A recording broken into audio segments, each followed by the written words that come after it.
Hello, everybody. Welcome to this webinar brought to you by Bursa Malaysia and managed by our company, LifeChamp. Our webinar title today is The Basics of Value Investing. My name is Shin Chu. I'm the moderator for this session. Now, I'm sure many of you here have heard of this strategy called value investing. It has been made popular by this legendary investor, Mr. Warren Buffett. Today, our speaker will share with you, will dissect what exactly value investing and how do we use it to pick quality stocks. Before we begin, as usual, disclaimer, whatever we share in this webinar is only for educational purpose. In no way that we give any recommendation for you to buy or sell any listed securities that we mentioned here. If you decide to make any investment decisions, you're 100% responsible for all investment risk. Allow me to briefly introduce our speaker today. He indulged himself in the SME financing industry right after finishing his diploma in finance and investment in TAR UMT. And he continues to pursue his interest in the finance and capital market by joining Rakuten Trade and TA Securities, which he held the position of risk and compliance officer and dealers representative. To date, he has over 7 years of experience in the capital market as an investor himself, where he also runs One to Invest, a financial blog which amassed over 60,000 followers to date. He is also the investment associate for private equity firm Sensuria Capital Sdn Bhd. And currently, he's also a SGX Academy speaker. And he's none other than Mr. Max Tan. Max, how are you today? Hi, good evening, Shane, and good evening to all participants and ladies and gentlemen today. Hope you guys have a great evening. Yes, good to have you back here to talk about value investing. So without further ado, let me just hand over the screen control to you. Right, thank you so much. Let me just quickly share my screen over here. Okay. Right, good evening, guys. Again, thanks, Shane, for the kind introduction. Max, I think your screen sharing cut off the bottom part for a little bit. Maybe go to the next slide and let me see. Is it okay? Yeah, now it looks fine. All right. Now it looks fine, huh? Okay. Yeah, please go ahead. Right, thank you. Okay, before we begin, let's do a quick survey. How many of you have actually learned what is value investing prior to this webinar today? Or at the very least, you have heard about the concept of value investing, and then you have the rough idea of what it actually is. If you had heard of it before, you can type in a yes, but if you have never heard of it before, you can type in a no. Just a quick study here. Okay, Gan, Darren, Eugene, John. Okay, Ida, no, first time. Okay, Seng Hao, Edward, Eric, Mark is the first time as well. Asrul, first time. YT Kwang also first time. Tak, first time. Charles, no. Wow, yes. Okay, I see maybe a proportion like 70 to 30, right? Don't worry. For those who have not see the term before or never get engaged, you never seen this word before, don't worry. We'll go from a very, very basic level. And for those who have experienced, bear with me. If you have the time, we will go into some more exciting case studies, right? But again, the disclaimer is here, there's no buy or sell call. It's only to see whether value investing, is it working or not, right? And also I will introduce a concept that is really important that when you go for value investing, okay, in the later part of the sharing. So hopefully the strategy could help you to accumulate wealth along your journey, because this strategy definitely does help me. Back when I was, I think, around 21, 22 years old, I was introduced to trading Warren. So that's literally the first thing I did when I came into, first or second thing when I came into capital market. So naturally, being an ignorant kid like I was back then, I lost, I think, 20 over 1,000 back then. So I burned effectively 70 to 80% of my portfolio. But after that, I was disconnected with the stock market for a little bit. Then quickly I discovered value investing, and I wouldn't say I didn't lose any money along the journey, but fortunately, it's a very useful strategy for me to recoup my investment and also help me to grow my own wealth. I also have a lot of friends that are successful in deploying the strategy as well. It's not something too hard. So we'll go through it over today's journey, right? Okay, so Cheyenne has already introduced me, so I'm not going to bore you guys with myself. So let's dive directly into it. What exactly is value investing? Okay, it's very simple. The concept, as a value investor, what do we do on a daily basis? Is that we go out and hunt for value. Okay, basically we are a value hunter. But there's another very important question. What exactly is value and what exactly is the price? Okay, I think a bit of issue with the photo over here. Okay, guys, let me have a quick fix. One moment, guys. Okay, while we are at it, so what's the difference between price and also value? Okay, let's talk about price first, which is the more straightforward concept that you see on a day in, day out basis. Okay, price is the share price movement. I'm sure some of you or most of you already have the trading account. So, okay, one moment, okay. So price is actually the perceived value of whatever that you are buying. It's not only in stock market, right? Value investing, it works in your daily life as well. How does it do? Let me give you an example. Let's say for an iPhone, right? The price benchmark for an iPhone back then, I think it was 5,000, 7,000 or something like that. But why are people buying it so expensive? It's still a phone, right? When I go to Samsung, Huawei, or whatsoever brands, I can get another phone for 3,000, 4,000. So what exactly does iPhone provide to you that deserve the value of 5,000 or 7,000? Okay, so when it comes to the stock market, right, price is the movement of the share on daily basis. Now, for example, Maybank today, 9.60 ringgit per share. Tomorrow could be 9.70 ringgit. And the day after, it could be market, there's a bit of setback, 9.20 ringgit. And on some good days, it could be 10 ringgit. So the price actually moves day in and day out. Now, the question is when the price moves day in and day out, every moment, every single second, especially if you're in the US market, is even more volatile. Malaysia is still okay.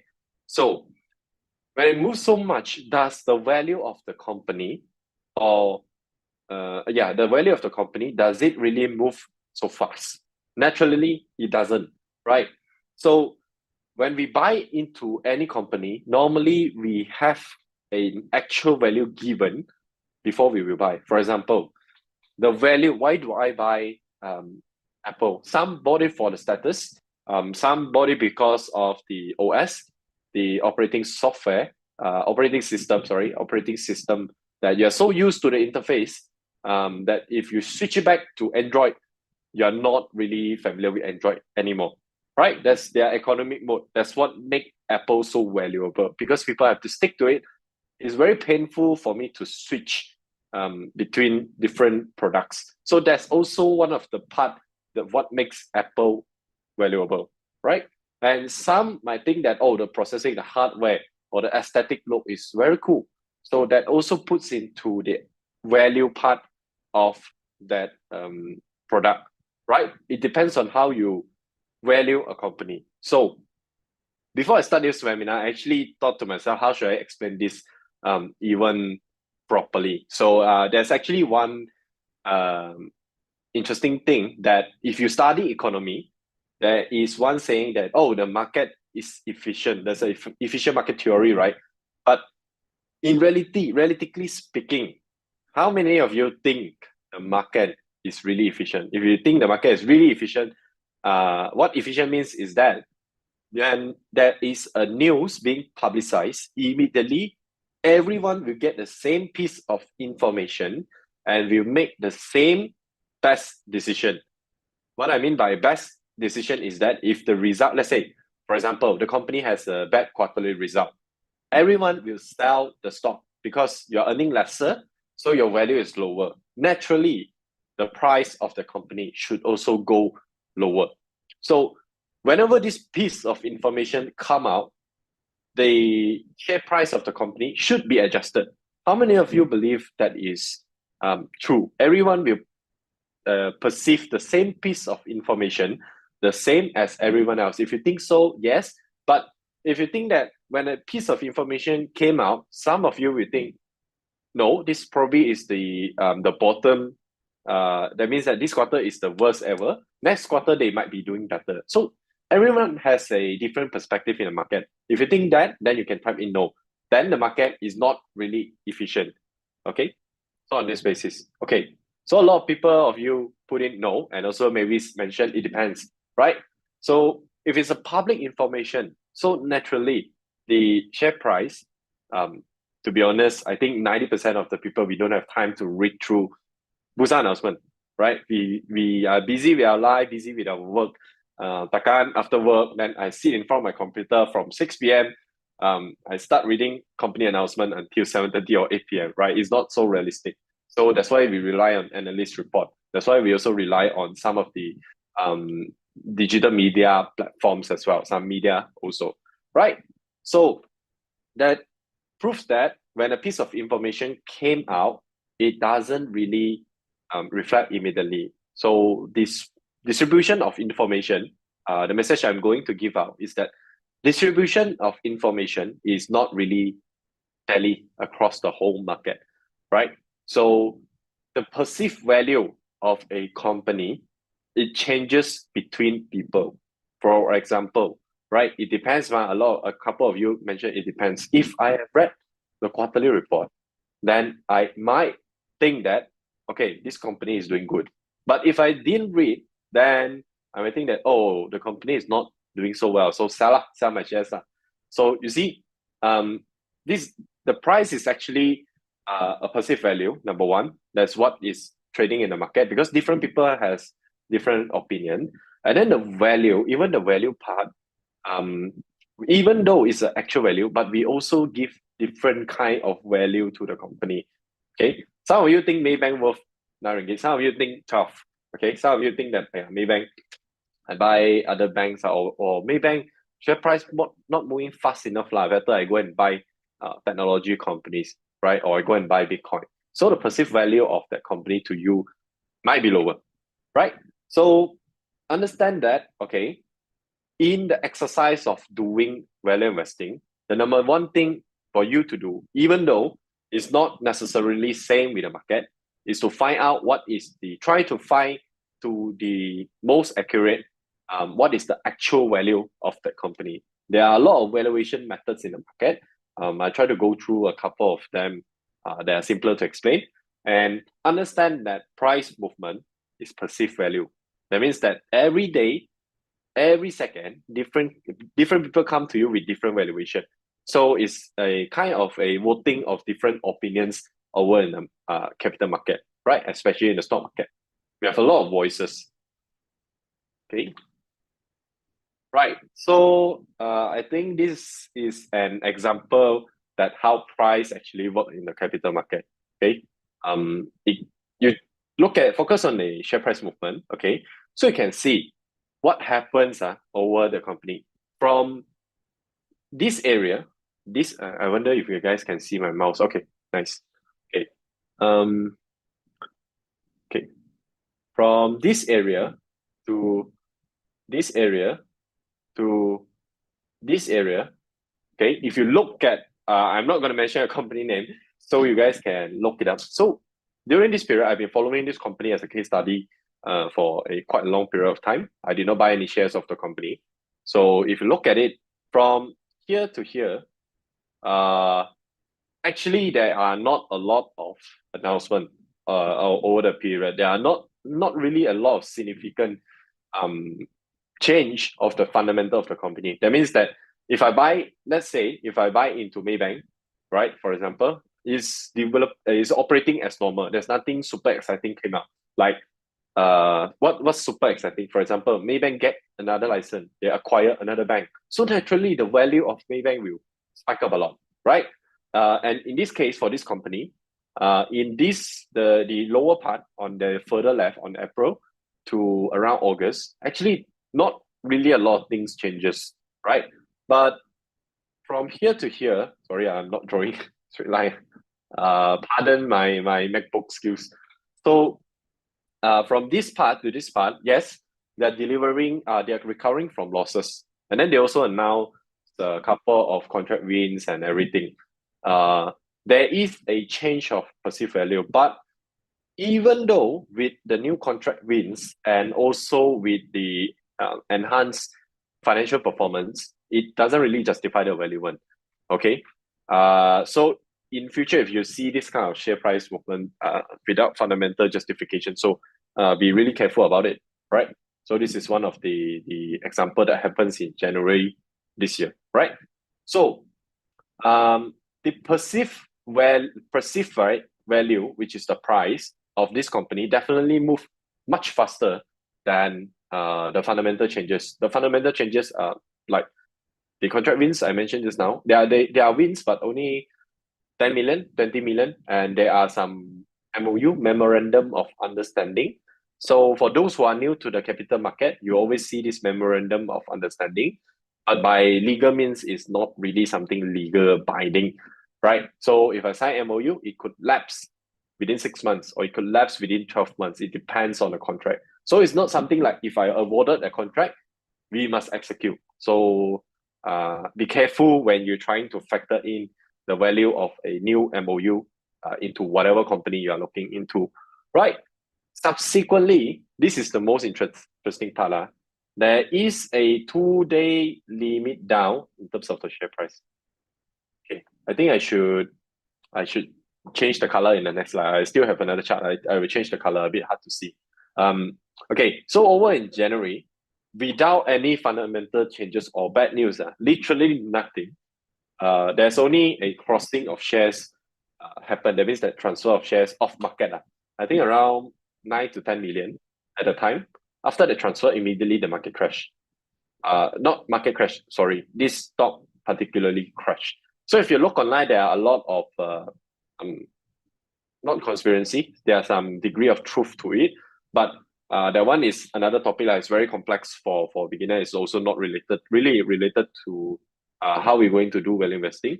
But what I'm trying to say is that the perceived value of a company, it really could change drastically, right? If you're not careful with it, if you're caught, imagine if you bought here close to 1.20 ringgit. Now I think they're trading at 30 over cents. So until when you're gonna recoup your investment? I think it could be, couple of years. You may recoup, you may not recoup your investment. So just imagine if you recoup your investment over 5 years, how many percent you lost over the time period? Your inflation, your opportunity cost, right? Be careful with perceived value. When something is too far-fetched in terms of valuation, always be careful with it. Things could change very fast, okay? Because capital market, we always look faster than what is actually the fundamental changes. For example, this company A announces a contract win, right? But the deployment of the contract to start the contract work, let's say they want a contract for manufacturing iPhones. So for them to actually start manufacturing iPhones and register into their revenue and get profit out of it, receive cash from their client, it takes a process of maybe a couple of months, maybe half a year. But the share price definitely on the moment that they announce the contract went up already, right? Because people see there is a change of value in the company. So price has already moved forward, right? So it is quite common in what we see in capital market. Okay, sorry. Right. Okay. So this is an example of another company that is more realistic. The share price actually follow more closely to the fundamental changes of that company. This is also another, I could say, technology company, right? Okay. Let me see if I can change the. Okay, never mind. Guys, bear with the yellow color for it. Okay. So over the bottom part, right? You can see that actually the fundamental or profit, this is the profit of the company, has been going upwards. Okay. But of course, it's at a different degree. This is a chart issue. Of course, you also see that, whenever they have a profit growth that is upwards trend, the share price also goes upwards, right? And then this one goes downwards. Here also go downwards. And as and when there's a recovery, right, over here, then also recovery. But from here onwards, you start to see that it's a I would say divergence in terms of the movement pattern between fundamental changes and also the share price changes. Why? Is because over to this period, it's around 2022. If you're in the capital market, if you're trading for quite a bit of time, right? Especially you start trading since COVID times, you know that the two most favorable industry during COVID times, number one is the healthcare industry, without a doubt, the glove makers. And the number two sector that's most welcome over the time is the technology industry. So over this period, of course, they have a very good run over here. And the valuation, I remember for this company, the PE, price to earnings ratio, that means that for every 1 ringgit the company earns, how many times you are paying it, right? So let me also explain PE a bit over in this slide. So for example, if company A, they earn 1 ringgit this year, right? And you are paying a PE of 10. So assuming that company A, they earning 1 ringgit, 1 ringgit, 1 ringgit, 1 ringgit every year subsequently, if it takes you 10 years to recoup your 10 ringgit investment in the company, assuming they are able to fully collect their cash flow and 100% they distribute their dividend back to you. So again, they earn 1 ringgit and you pay 10 ringgit. That means that you need 10 years to recoup your investment. But what happens when the company has 60 times PE? That means you need to wait 60 years to recoup the investment, right? So it's normally not so realistic, but the PE is only happening as and when there's a significant growth for the company. So at that period of time, yes, they do deliver very encouraging and also very promising growth. And also the prospect of the overall technology industry in Malaysia, particularly semiconductor, and the company at the time, they are also involved in life science and also front-end semiconductor, as well as they are also involved in the driverless vehicle-to-vehicle communication and things like that. Very tech kind of things. So people are very positive towards this company. That's why they would like, the demand is higher. Malaysia is not a very huge market. When the demand is higher, naturally, the price of the company, again, price is not value, price of the company will go up substantially, right? So price, PE, price go up, the PE will be higher. So it takes you longer to recoup your investment. Okay, that's the basic of PE in this term, right? So this company, again, is more closely towards the fundamental changes over here. So you see flattish, and here also flattish. So imagine here, right? If you are someone that could deploy value investing in your investment, right? So the people who could deploy value investing is not only studying the financial statement. The most important function is to try to predict the future earnings of a company, right? So let me ask you this. If the company, you know that their earnings are going to decline every year from this year onwards, will you buy them? No, definitely no. Because why am I buying this company knowing that they are doing worse and worse and worse and worse every year? Whatever company we are buying, we are seeking for growth, right? It's not even flat, is looking for growth. That is because if you follow the inflation rate in Malaysia, official data says 3%, but when I go to Mama, I feel like it's 6%. So I'm going to follow 6%, right? So if my portfolio is not growing by 6%, eventually at some point in the future, I cannot afford my roti chana anymore, right? So think about it. When you are looking into investment, you are looking for something that a company that can continuously growing, right, over time, so that it's not really gaining you much, but to maintain your buying power. Okay. And the part of value investing is trying to identify these kind of companies, but try to buy them at a bargain price. As my first slide mentioned, we are hunting for value. Okay. Right. So we talk so much about price and we also talk so much about value. But for those who are new to stock analysis, fundamental analysis, also value investing, how do we actually look into some of the criteria of fundamentally strong stocks? Okay. Oh yeah. Okay. Unfortunately, this is actually a sorry. Okay, sorry. Unfortunately, there's a bit of issue with the slide, so sorry, guys. This is actually, I remember I put some mascot over here, but never mind. So, three key factors in identifying a good company. That means that a company that is valuable, that deserve you to actually invest in them, right? And then, as I mentioned just now, a good investment is finding a good company at a good price, right? So number one, a good business model. Some of you that have gone through my webinar, you say, hey, this guy talking the same things again. Yes, because fundamentally, if you're going for fundamental analysis and value investing, number one thing I always go about is to look for a company with a good business model, which in my next slide I will talk about good business model. So what do I define as a good business model? It's a business model that is sustainable at a minimum. Just now I talk about sustain and growth, right? If you can't even sustain, then we can't even talk about growth. So sustainable, that means that this year I do 10 million. Next year, I'm going to do at least 10 million. Sustain first, don't talk about growth first. But of course, force major event like COVID-19 comes again, touch wood. COVID-19 comes again, some unexpected factors happen that out of the company control, then that one is external risk and also systematic risk, something that they cannot control, right? But to the extent whatever they can control, raw material, their labor, their pricing power, their production capacity, their utilization rate, and their market share, how many percent they capture in the market. These are the factors that the company internally can control.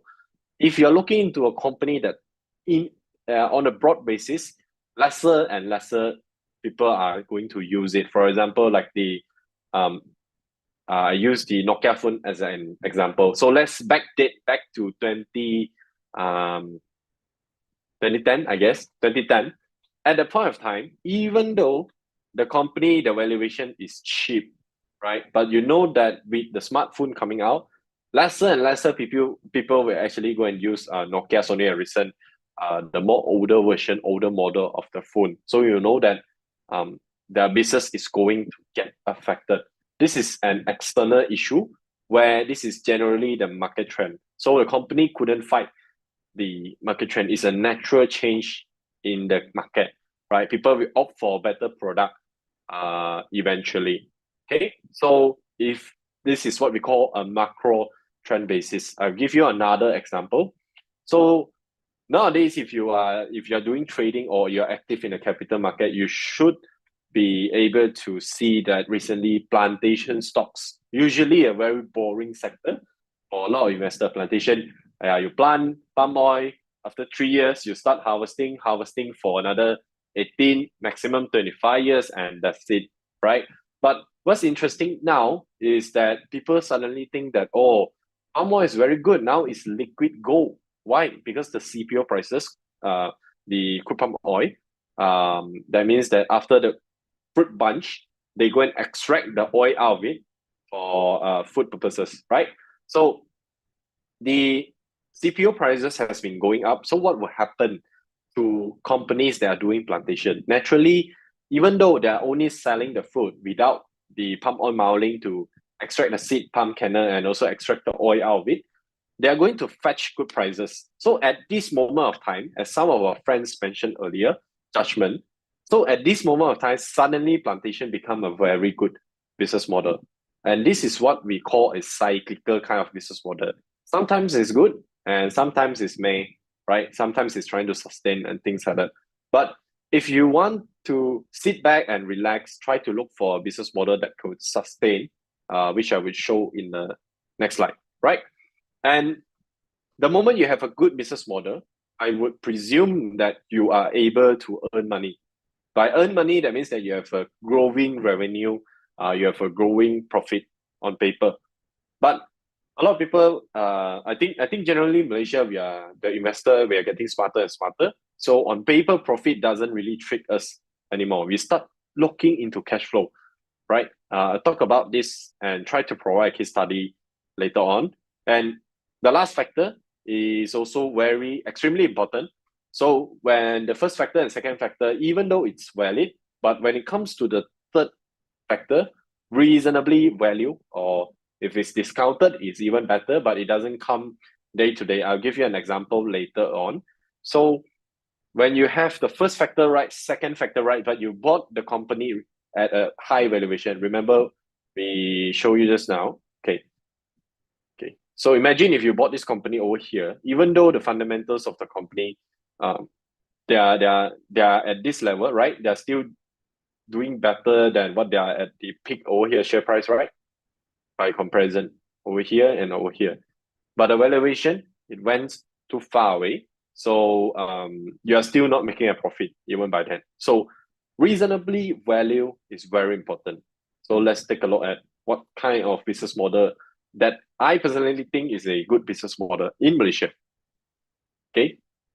A good business model really require resilient. Resilient means that I can tahan, whether it's good times or bad times, and I'm able to constantly grow.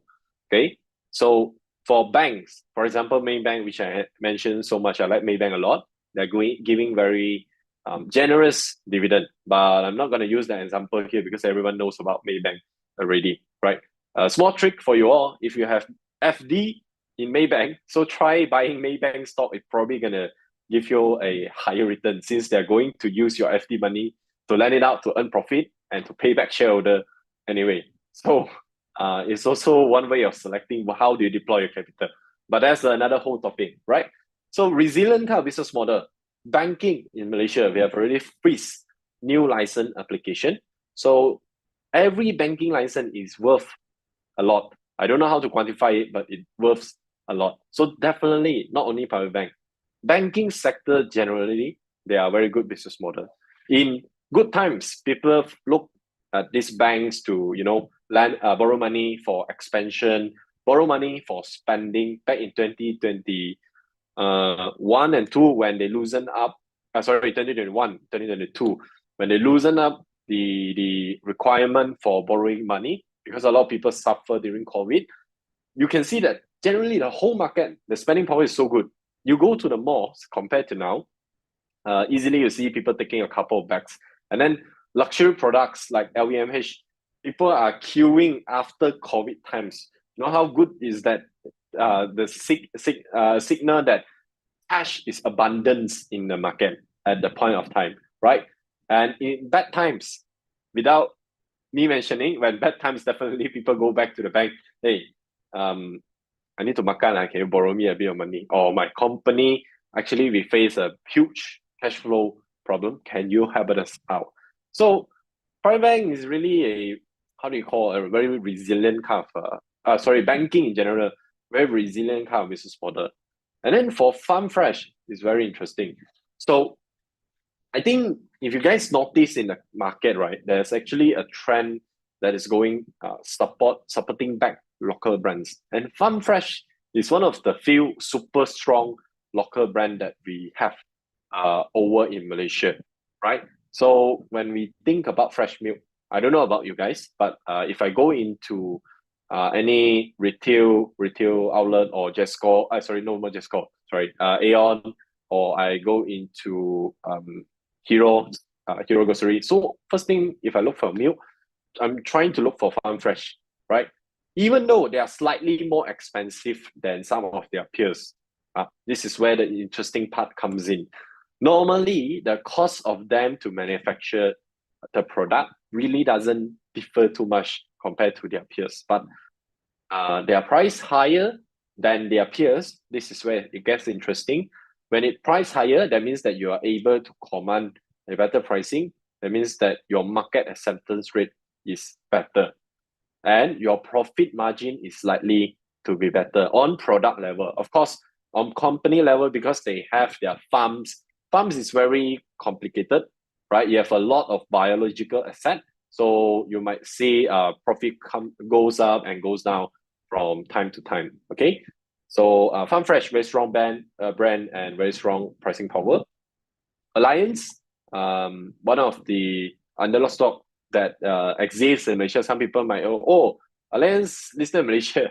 So Alliance Insurance, also insurance is a business. I think Shane mentioned Warren Buffett just now. So the most cash generating business that he owns, Berkshire Hathaway. Berkshire Hathaway, when he bought over, is actually a textile company, but eventually changed into a holding company with the different kind of businesses. So one of the most cash flow generating business is insurance or takafu. For those if you cannot buy into insurance stock, takafu. So people have to submit their premium, or not submit, have to pay their premium, right? And there are very smart people that calculated the risk, the population, how many population we have, how many people take on our insurance product, what is the probability of happening, the incident happening, which resulted of them paying out to the unfortunate people, right? So they calculated the risk and they priced their premium accordingly. So in terms of business model, I think Allianz or whatever insurance company. Again, it's about the license also. To procure insurance license in Malaysia, I think also freeze already, unless you're a foreign company trying to come to Malaysia, which is also very difficult. So they definitely have a very strong business model. Again, imagine this in good and bad times, right? It doesn't matter whether you are trying to you're trying to save money. Would you cut insurance or would you cut your spending first? Right? For me, insurance, medical card, critical illness. Sorry, I'm not selling insurance here, but my medical card, my critical illness, my TPD, total permanent disability, things like that, I still keep them even though the economy or my income time is bad. Because if you try to cut them, imagine something happened to you during the bad times. It's gonna worsen your situation. So it's basically a aggregation of risk of everyone, and then we pay a reasonable sum to mitigate the larger side of risk, right? Which is something that is not able to be predictable. Okay, and then okay, I gotta move a bit faster so that we have more time for Q&A. Okay, Nestle. Nestle is another brand that, needless to say, we use it on daily basis. I'm pretty maybe for some of us, I think for most of us, we see or we consume Nestle product on a daily basis. Milo lah, right? Maggi Goreng, and how good they are in terms of branding. I give you an example. Maggi Goreng in Malaysian context is not supposed to be Maggi Goreng. Maggi. It's not supposed to be Maggi. It's instant noodle. But we are so used to the branding of that product, right? Maggi. We actually call it Maggi. So when you talk about Maggi, everyone knows that, instant noodle, right? We don't have to mention it's an instant noodle product. That's how strong their brand existence in Malaysia, right? Another one, I almost mentioned Ajinomoto. Ajinomoto is also very strong in terms of brand, but it's a different kind of thing. The Panadol. When I mentioned Panadol, your first impression is it cures my headache, it cures pain, it lets the pain subside. But actually, Panadol, the pricing is much higher than other paracetamol. Actually, what makes Panadol work is the paracetamol, which is the active ingredient. They already released this product. Now you can see in the market there are a lot of similar product like Panadol, but they're priced at much cheaper price. Why? Because people don't recognize them as paracetamol to solve their problem, right? So Panadol have a great pricing power. They're so strong in terms of brand. Okay, and okay, Milo might go up in price with cocoa. I'm not sure about that. That could happen. And actually, cocoa is in a couple of months back. Actually, a serious shortage is going on in the market, generally speaking. And I'm not sure the one company in Malaysia that are grinding cocoa and also selling cocoa product. I'm not sure they are able to pass on the cost increase to their customers, because shortage is one issue. When you have shortage, then your price goes up and also your supply is lower.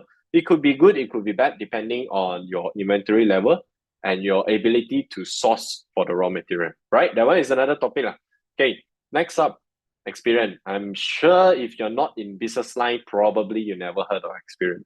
Okay, Experian, if I'm not mistaken, partially they are also owned by a company that has a lot of flashback in the market recently, Citos, right? Citos, what happened recently? Citos, I'm sure each of you, when you reach a certain age or when you go to try to apply for a bank loan, you will have credit scoring, right? So before credit scoring, people will say, oh, you go and check your Citos scoring, or you open up your Touch and Go app. So you will see that, okay, free credit scoring report over for you, right? So Citos recently, they have a case of defamation against a lady, which the lady claimed that what Citos does is not fair, and also it causes a defamation, cost her that she couldn't take a loan, basically. And this resulted in a significant, almost limit down, not really limit down, it only went down to close the limit down for a very short window of time. And now I think the lowest is 1 ringgit and 08 cents. And now the share price has already rebounded to 1 ringgit 40 cents, I think, by the closing today. So back to here, reasonably valued or even discounted. So what I meant by discounted is one of those rare cases where there is a short-term impact onto the company, right? Like Citos case, there's a short-term impact to them. It's not really so significant over the long term, but it caused a panic in the market. So there's a discount. It's a very rare discount. If you look at the share price chart of Citos, it's super rare that they have such a drop. Probably not going to happen in shorter period of time until some critical things or fundamental change to the company, right? So far, for information, I think they have 12 cases with regards to defamation, but I don't think they have lost anyone. And also, the decision of the court is actually commenting on their business practices and is not stopping them to doing that product itself. So they are also trying to appeal at the current moment. So Experian I put in is because this is an interesting case that there's a discount. And then for growing stock, okay, business model, Malaysia, we are quite well known. I think we are one of the we are one of the critical semiconductor hub, that's for sure. But for what kind of things? One of it is OSAT, outsource. I'm sorry, I forgot the term, but OSAT is one of it. We got 3 companies that are doing OSAT. Basically, we could say that is outsourced assembly and testing of the chips, right? On layman understanding, at least for my layman understanding, we have 3 companies that are very huge in terms of OSAT services. Inari is one of them. MPI is one of them, but MPI has exposure in China as well. Another one is Unisem, also have exposure over in China. We have also smaller OSAT that are not really too focused on chip or consumer electronic. It's actually consumer electronic product also. G-Tronic, they are also OSAT. So, and also Aurelius Technology, a company just got listed not too long ago. I think if you look into their company, they're slowly switching from a traditional EMS. EMS, in layman terms, is not more known as someone who do final assembly for the products. For example, like Foxconn that assemble like the Apple products, for example. So I realize they're slowly moving from EMS, someone that's assembled, to a higher value chain, which is the OSAT region. Okay, but all in all, don't want to go too technical on this. Basically, this is something that the market has demand, and the demand is growing. If you're living in Penang, surely when you pass by Batu Kawan or in Island, you will see that P34, P35, P36, a lot of plants for Inari. Why are they expanding so quickly? It's because there are constant demand over there, right? Malaysia is very important hub.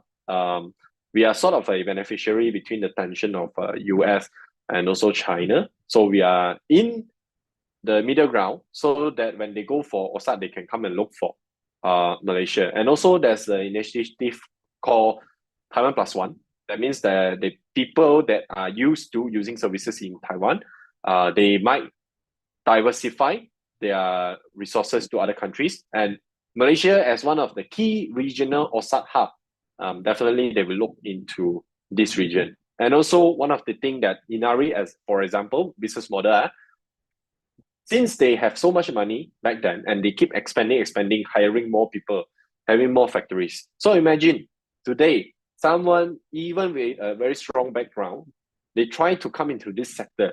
Do you think it's so easy to build so many factories, hire so many talent, and to build out a brand, to go through the testing and auditing process with their customer? It's actually a very complex process along the way. So yeah, Inari, the business model is definitely something we should go and actually study into it, right? It's very interesting. Okay, so for all these companies here, I would say generally when they have a good business model, there are no problem in terms of delivering the revenue and also profit for the company. Okay, but bear in mind, this is something very important, especially for those who are fresh to value investing, is that the quarterly report or the annual report that delivered by the company is delay information. What do I mean by delay information? For example, Q1, which consists of January, February, and March. So when would their quarterly report come out? May. So imagine if something already know, some people in a factory, let's say if I'm working in a factory, this year, hey, I'm so free in January, February, and March. That means my company has no order lah. So if I'm holding a company shares, then I say first, or if I'm supplying to this industry, I see my order comes down so much, right? So I really know that wow, they're not doing well. They are not giving me orders, man, because I'm their supplier. I'm not getting orders. That means that their business is likely to be not good, right? So this kind of information, they already know during the January, February, or March. This is something is called qualitative. It's not really able to be quantified, right? It's something, it depends on how deep you understand the business, okay? And also how much information you can get access. It doesn't need to be, sorry, it's not really insider info. Try and, if you have friends working along the value chain of a company you're trying to study, just try to, buy them a coffee and try to ask, hey, how are you guys doing? Is your company busy and stuff like that? You already get access to a lot of information with regards to that industry, right? So what I'm trying to say here is that the laggard between January, February, and March, and then May, by the time they announce the quarterly report by May, a lot of things could happen already. Share price could go up or go down already. But if you have a good understanding in the business, perhaps you can act before it, right? So that's the essence of value investing, at least to me, is to go really, really deep into the qualitative factor, because the quantitative factor everyone can go and access. And with all this AI technology and everything, they could immediately make a decision after going through the financials. They could analyze it really, really quickly. Okay, something that still not be able to replace by AI at this current moment. I cannot guarantee in the future is the qualitative aspect of the company. So it's super hard to be quantified, right? Okay, we are coming to a close. We got a couple of slide more to go through. So okay, so why is cash flow is always so important and emphasized? If this is your not the first webinar that you have with me, I've mentioned many times cash flow is very, very important. That is because we have come across so many cases, or not only in Malaysia, but also foreign kind of market, that they fabricate the profit. That means that the numbers on surface, they look very nice, but they did not receive any cash. I give you an example. This is an example that is not listed case. Is actually more related to private equity kind of things. The company, they deliver revenue for a year, I think over 10 million. Is some sort of going for IPO kind of material. But when they're going for a due diligence process, look into the bank statement. Alamak, the bank statement, you say you are doing 20, 30 million kind of business, and your bank statement, you only show me you got 50 to 60 or 100,000 transactions per month. Does that make sense? It doesn't make sense. So it's the same when we going back to study the listed companies, right? If you see that the company, wow, they're delivering so good in terms of profit is delivering 20, 30, 40, they're growing so rapidly. But once you look into their cash flow, suddenly they only receive 1 million, 2 million, 3 million in terms of their cash. So in the world of business, it's very common that you give people terms. It means that I'm giving you 60 days, I'm giving you 90 days, you can pay me back after 90 days, you can pay me back maybe up to 120 days. So 120 days is equivalent to 4 months. That means that at best, I give you 2 quarters time to show me that your result is growing, your cash flow you are able to collect also. Because ultimately, even if you have the sale, you have the profit on paper, what's the point if you cannot collect back the cash? It equates to, it's the same that I never did the business at all, and also I lose out my inventory, I lose out my time, right? There will be impairment if my trade receivable in the future, they couldn't pay me back, right? So when you assessing any company, look into their cash flow. Of course, for bank, their core business is borrowing you money, then of course their cash flow is negative. But for any other industry, so look into their cash flow, because profit, there are a lot of ways to be creative in terms of accounting. This is unfortunately something that couldn't be avoided across the globe. But cash in bank, it is something that you can't really fabricate it, right? Takkan you go and fake your bank, the amount you have in the bank. If you can fake the amount in your bank, then you don't have to run the business. You can just change the number in your bank. So what's the point of working so hard to run the business, right? So look into cash flow whenever you're assessing any companies, right? When you're doing your study, the fundamental factors. Okay. Now, let's talk about valuation. This company, they are actually in a very, very advanced industry.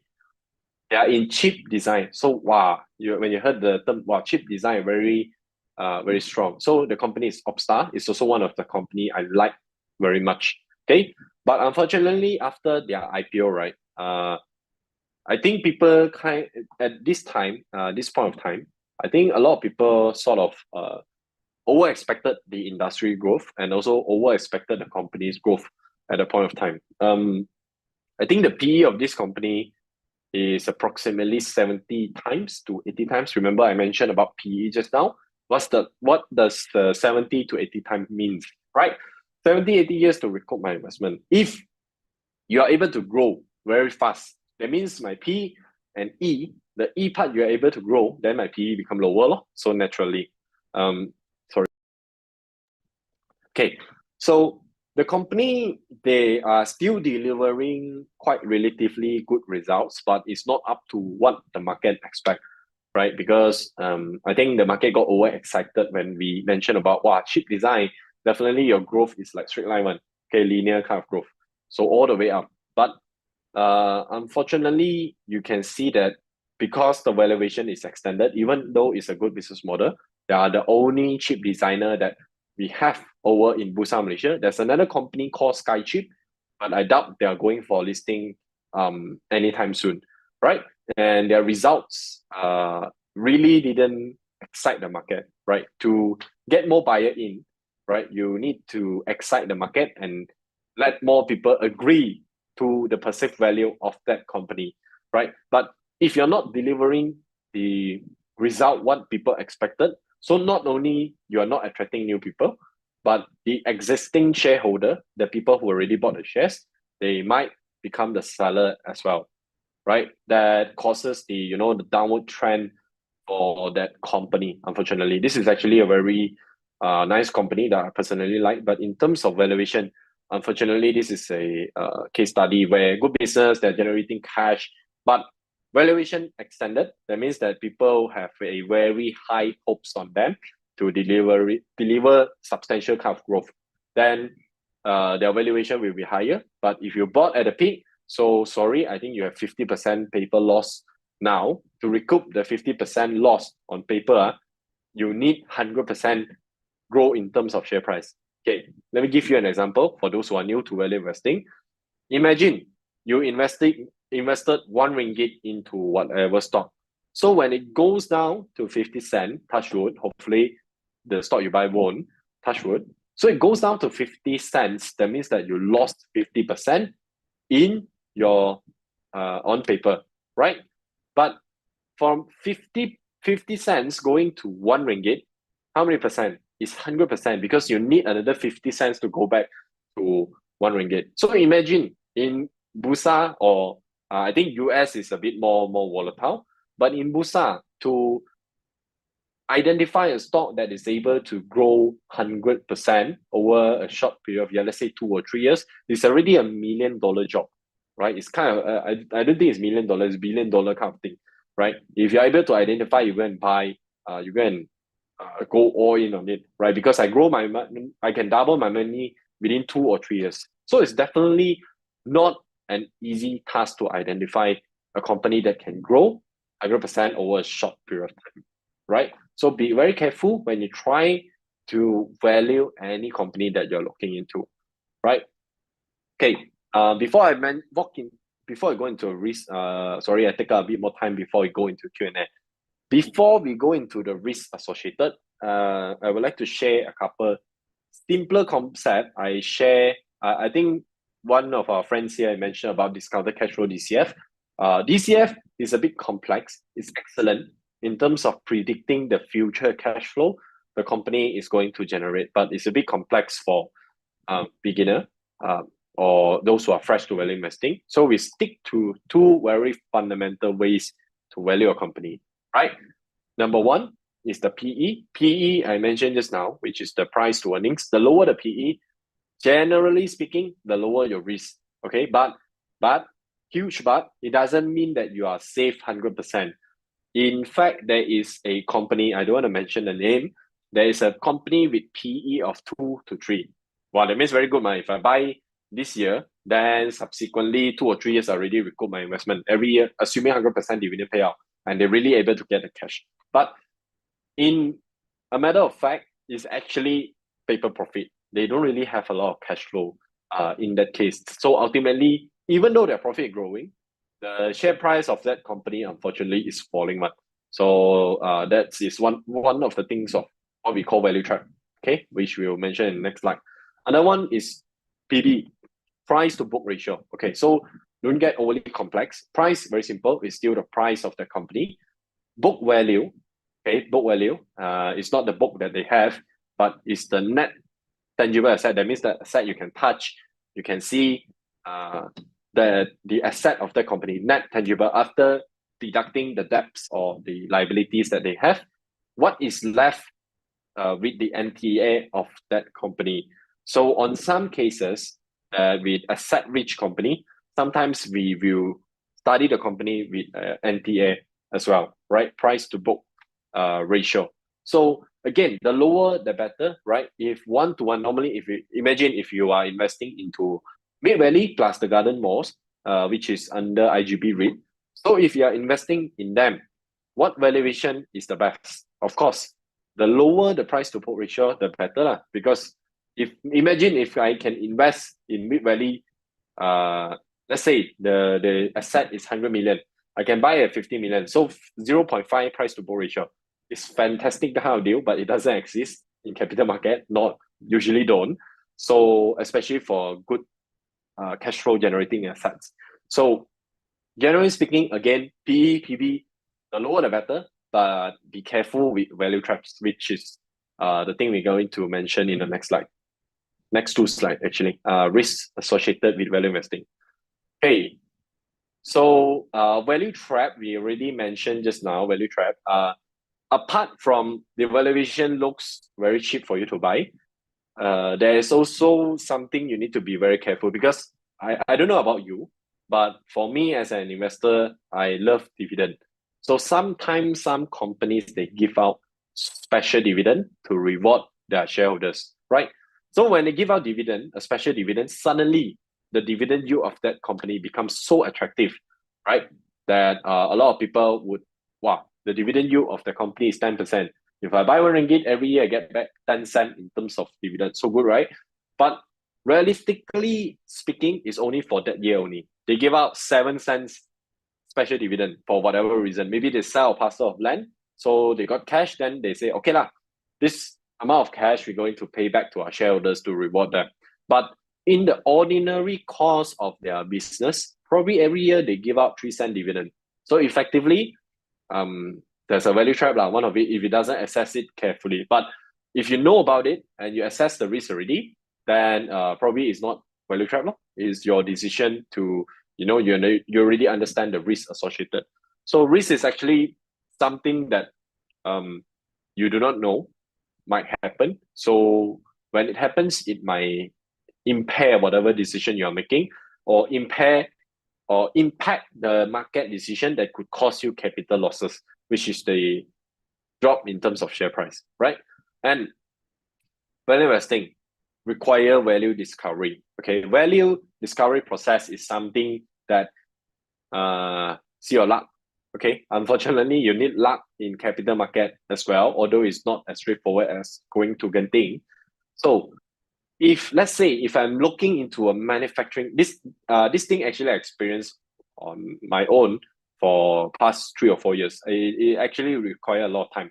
So what does value discovery mean? Today, you do a lot of extensive study on a company, or you know the industry super well, right? Or someone told you that this industry is so good, and then you go and study, wow, this company is fantastic. Good business, good cash flow, and also decent valuation. So you went and invest in it. But the share price didn't move. Why? Because not, again, by the beginning of this webinar, I already mentioned that the efficiency of the market. You think that the company is good, it doesn't mean that the whole market agrees with you, right? So they require a certain value discovery process, whether there's suddenly an analyst go and meet them and say, oh, your company is so good, let me give you a fantastic target price. Suddenly everyone chase after the stock. That is one of the way of value discovery. Another way of value discovery is very straightforward. Sudden spike in terms of share price, it will cause everyone to be value investor to study into the company. So this is very funny one.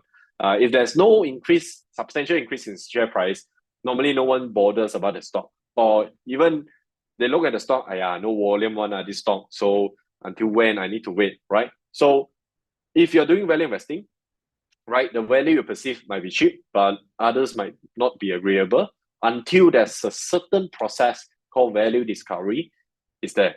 And value investing is not foolproof.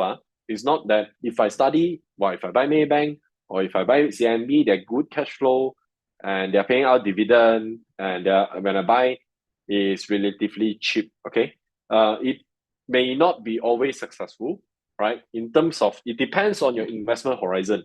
If you are coming in as a short-term trader, you try to do value investing, sorry, it's not going to work. Value investing, our best friend is time, right? We need the time to help us to generate super normal profit. Okay, so because of the value discovery process, and also it depends on your strategy of going into the market, even though you're using value investing, which is the studying the business model of the company, the financials of the company, and then also the valuation of the company, right? And as you progress deeper into value investing, this is one of the more common mistake. One of the mistake actually I myself made, over-invested in a single position. Okay, what does that mean? When you're so confident in one stock, right? So let's say if I'm working in petrochemical industry, I know that this company product is doing well, their factory is very busy. Okay, I actually know someone that is a very serious investor. By free time, he will actually is retired, so he's very rich. So he will drive to somewhere near the factory to observe how many lorry came in and out, whether the factory is busy or not, right? To that extent, to trying to study the company. But it's not something really viable for all of us. But what I'm trying to bring out is that the more confident you are on a company, the more likely that when the share price drop by 10%, drop by another 15%, you are likely going to average down because you think it's going to be cheaper, and cheaper, right? Then if assuming within 3 years there's zero value discovery happens, right? And what happens? You lose out 6%, 6% for 3 years. There goes your 18% in terms of return, your opportunity cost. So if you are not able to stay on for the period waiting for value discovery and you're over invested, then you might sell off at a certain point. You think that, I made a mistake, so no point waiting anymore. And because of the nature of waiting, is not suitable for everyone. Some of you here, you are more suitable for short-term trading because you're more prone to, you're reacting faster to news. Then probably trading is one of the better way for you. There's no absolute right or wrong answer in terms of trading strategy. What works for me might not works for you, right? Vice versa. So value investing is not really suitable for everyone, right? Because value investing, you still need to go deep into the okay. Actually, studying is not the most difficult part, but holding into your position and having faith continuously while waiting for value discovery process, that's the most killing part, right?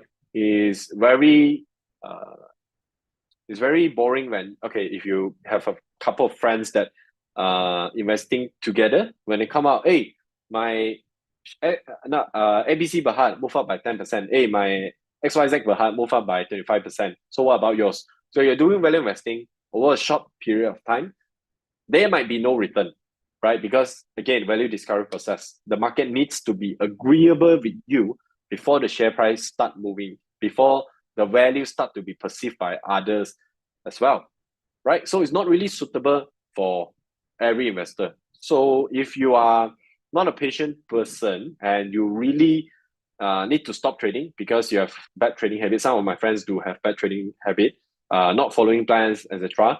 So one of the way is that if you're really confident with the company, extensive studies. So after you buy, remove the app, then you open it another month after you get a salary, then buy again, right? So it's DCA, dollar cost averaging, one of the ways to do it, okay?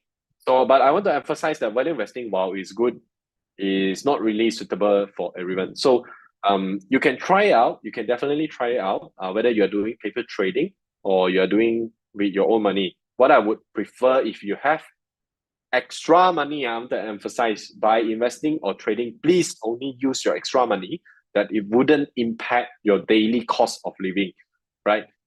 If not, your emotion, let's say, if you are taking your savings that you might need another 2 or 3 years as the down payment for your house, for your dream car, whatever. So when you take that money and try to invest or go to do trading, you are prone to get impacted by your emotions very easily. What do I mean by that? So imagine this saving is so important to you that if it drops by another 10%, immediately you panic. Wow, I dropped by 10%. Immediately I need to recoup. At least I get back 90% of my money, right? But that's not really the right way to do it. So don't really do whatever kind of investment with the money you really need to spend, right? Put it in somewhere safe, like GX Bank, daily rate. Again, not advertising for them, but daily rate, they're giving 3%, or you put in somewhere safer. Okay, so yeah, that basically is the part of the basics of value investing. Some of the concepts you really need to understand before you go into value investing. So yeah, that concludes my my presentation.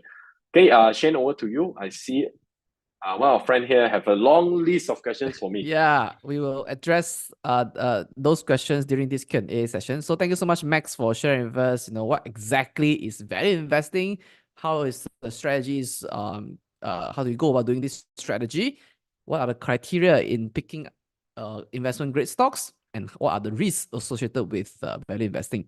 So if you have any questions to ask our speaker today, please write them at the Q&A box. We will address them accordingly. Okay. So the first question is asking about some examples of undervalued stocks that have shown significant growth over time. Do you have some case studies for that? You're on mute. Sorry. But again, whatever we show today, since you asked, so it's only for case study only.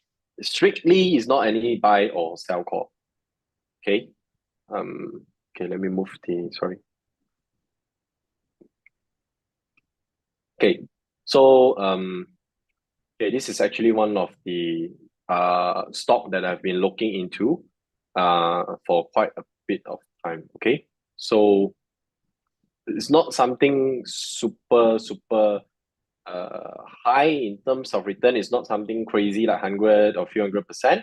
But this company called Uchitech, I wonder if Shane, can you see that I'm opening KSC screen?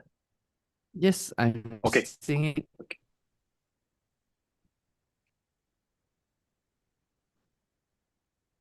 Okay, so for those who are investing in time, I'm using time, so you can see my internet speed is a bit slower. Okay, for those who are investing in time. So in AGM, help me reflect this issue, please. But joking aside, they are quite stable. Sometimes I'm doing live, it's a bit of issue. Okay. Uchitech, if you look into their PE 13 times, by the time I'm looking into them, it's not that low. Probably it's around here. Okay. 3 ringgit and 1 or something. So around that region, 2 ringgit and 80 cents around that region when I'm looking into this company, right? The time the PE of this company is only around I think eight times to 9 times only. Okay. A lot of people, wow, Uchi technology, what do they do?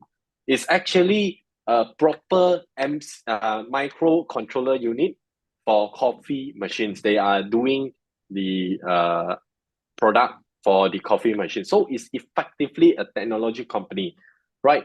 If you look at the broad-based technology company, you name whatever company, let's say Inari lah, one of the more well-known one. Okay, look into the PE. Normally, technology company, their PE is 20, 30, and Inari, I think people are very favorable for them. So 40 over times, right? But the last time I looked at them, it's only 25, 28 to 30, right? Which in fact, they are giving out very consistent kind of okay, let's look at the fundamental first. Okay, if you can look over here, 2017, they're slowly growing in terms of their profit.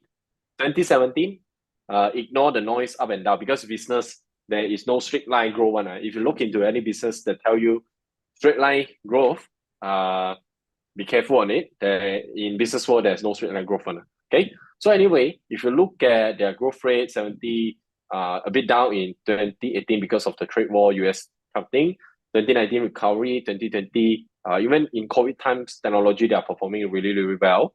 And up to 2023, they grew up close to double. That's one of it. And beside the share price return, okay, the dividend, okay, they're also giving out very consistent dividend. If you're buying at 2 ringgit 80 cents, probably a dividend yield is somewhere around 6%. Every year 6% on top of whatever the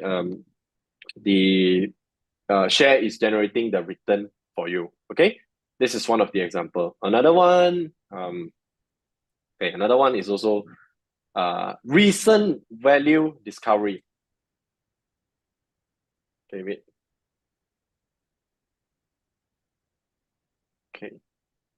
Okay, so this is a very kind of extreme case of recent value discovery, not really purely value discovery, but also, the CPO prices actually went up by a lot, okay, recently. So last time when I'm looking into this company, it was only 16, 15, 16, and even 18. And this company, they are giving dividend yield of 8%.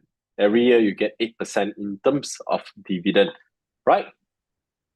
So interestingly, just now I mentioned about value trap, about special dividend, right? This company, they best. Okay, every year they declare special dividend. Super interesting. Every year, special dividend.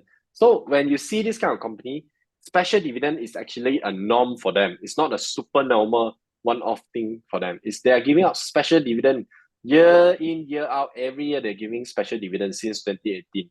2015. So very far away, they're starting to give dividend. So if you look at the PE of the company, okay, at the time now went up substantially, but by the time I'm looking at it, it's only 8 times and 9 times around that region. So this is one of the company. Okay, so in terms of palm oil, right, it's actually a quite up and down industry where CPO gone up, you do very good on, and then CPO come down, and then your profit might not be as good, right? But if you look at United Plantation, it's very interesting. They has been profiting consistently. Their hedging policy is very good. Hedging, that means that I'm going into a bet that when CPO prices go down, at least I got something to protect me. So this is one of the strategy they are going into, right? Hedging.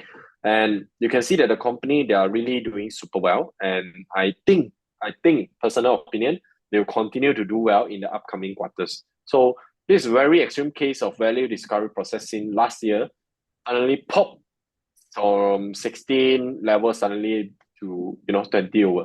So yeah, these are the two case study that I recently came across. All right, thank you so much, Max, for providing us some examples. So if you have any question, please don't write them at the chat box here. Write them at the Q&A box, okay? Write them at the Q&A box. So Max, when it comes to value investing, do you calculate risk to reward ratio? Will you set stop loss in value investing before going to this value discovery stage? Okay, some I do, some I don't. Okay, some I do and some I don't. Okay, let me give you an example of some that I do. In some cases of the stock that is not liquid, okay, so I will calculate my risk is basically my stop loss is where I will stop. These are normally number one. The stock might not be very liquid, so I don't know when this the price discovery process is going to come in. And number two, there is a huge speculation factor involved. Okay, there are a lot of qualitative factor involved. For example, I don't know. This is something haven't happened yet, so I doubt I can give the company. But I can give you this company. They are actually doing poultry, right?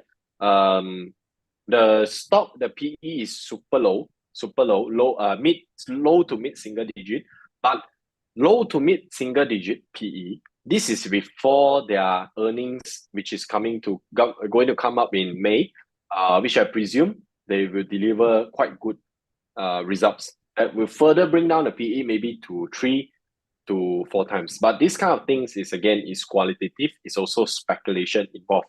So I will have a cut loss. And what is my cut loss? Generally speaking, whenever there's substantial change in terms of volume or go down to 15%, 15% is my cap already for this kind of stock. Unless if you say I'm buying Allianz. So Allianz, if market crash wood, go down by 15%, I'm more than happy to continuously to collect. So for Allianz, my risk to reward is a bit different. I would say my perceived risk is extremely lower. Okay, for the chances over the 5 years, my investment horizon, I can go up to 5 years. So over the 5 years period for Allianz to crash and never come back, the risk is extremely low on Max, my are you own still judgment. here? Hello?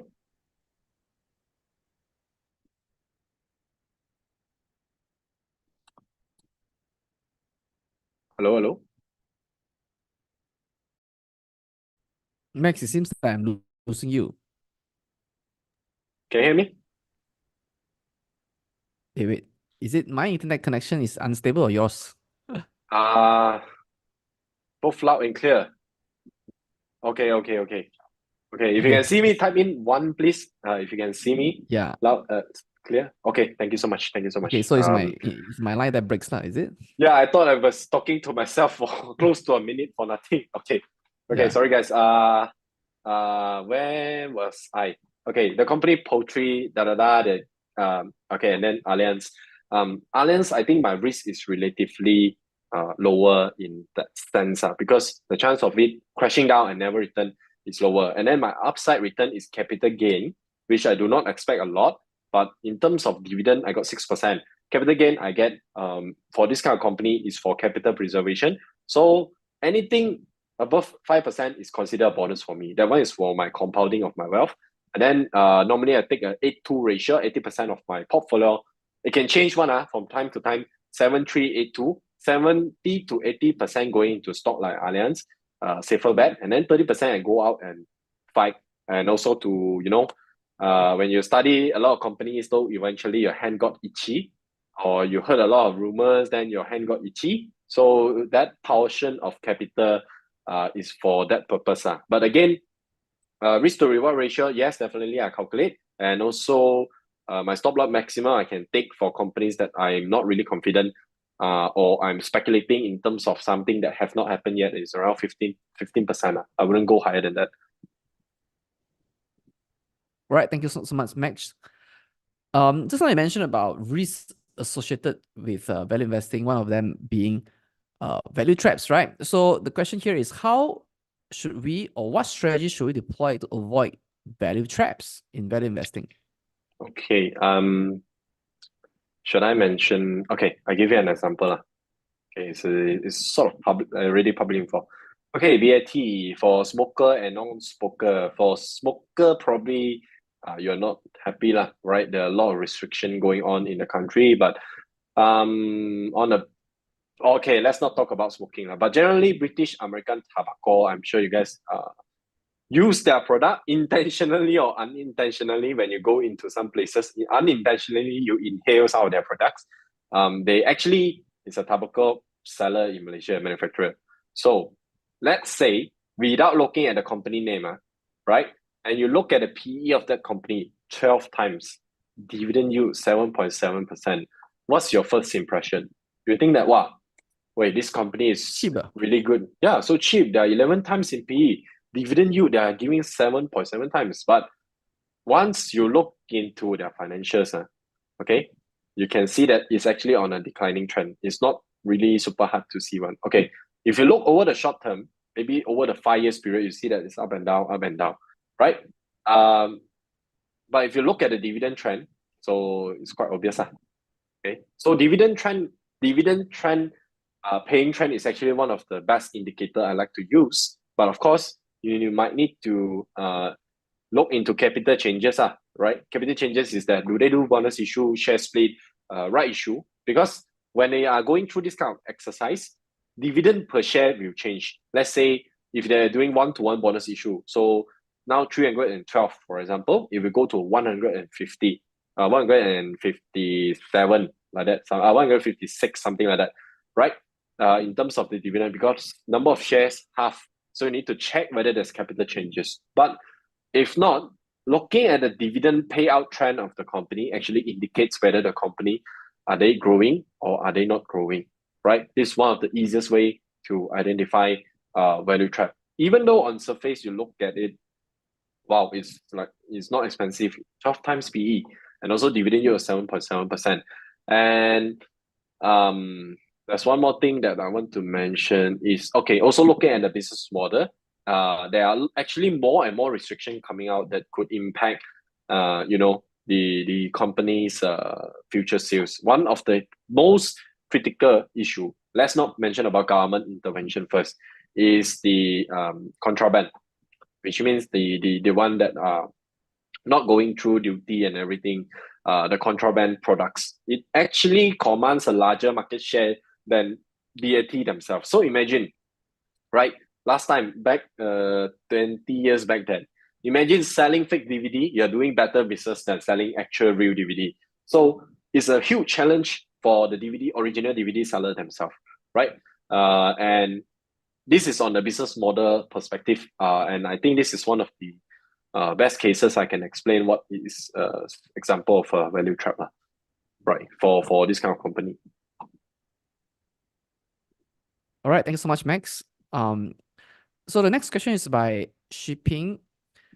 So how do we identify undervalued companies?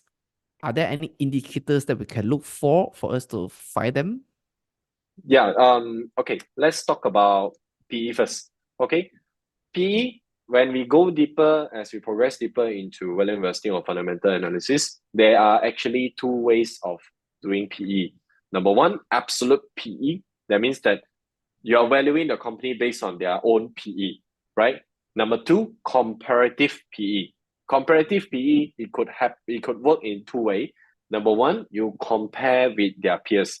Let's say I'm selling, okay, let's say for the sake of simplicity, I'm selling nasi lemak. My company got listed, Max Nasi Lemak Berhad, right? My PE is 10.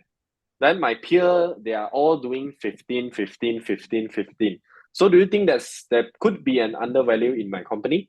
So there might be a chance, right? Because my peer are doing 15, 15, 15. So something wrong with my company that I'm only doing 10. So vice versa, if I'm doing 20, when my peers are 15, 10, 15, 10, 15, 10. So you can see from there that my company might be overvalued, right? So when there is two ways to actually do this. Number one is to compare with peers. Number two, you compare with the historical PE of that company. So look at a 5-year trend, right? For the past 5 years, what is the normalized PE for the company? So imagine this, if you're buying into a certain company, last time the PE is 10, 12, 15, 10, 14, 13, 15, 14. Suddenly you look in the company now, it's only with 7 times PE. So do you think there could be an undervalue happening, or it also happens to their peer as well? So you have to find out the reason that caused the drop in terms of their valuation, right? If the cost is external, so again, factors that could impact the share price, which is the market perceived value, there are normally two types of categorization. I did a session with Shane before on this. There's short-term impact and also long-term impact. Okay, I saw a friend here mention about Kosan. So imagine the ASP drop. Is it a ASP increase or ASP drop? Is it a short-term or long-term kind of thing, right? To me, I think it's a short to medium term kind of thing. But the critical part of it that is more important over the long term is that there is a permanent increase of total supply over in the market, not in Malaysia, because in Malaysia, those companies that went into the glove sector during the mania, a lot of them either they sold their business or they closed down already, right? Or they scaled down.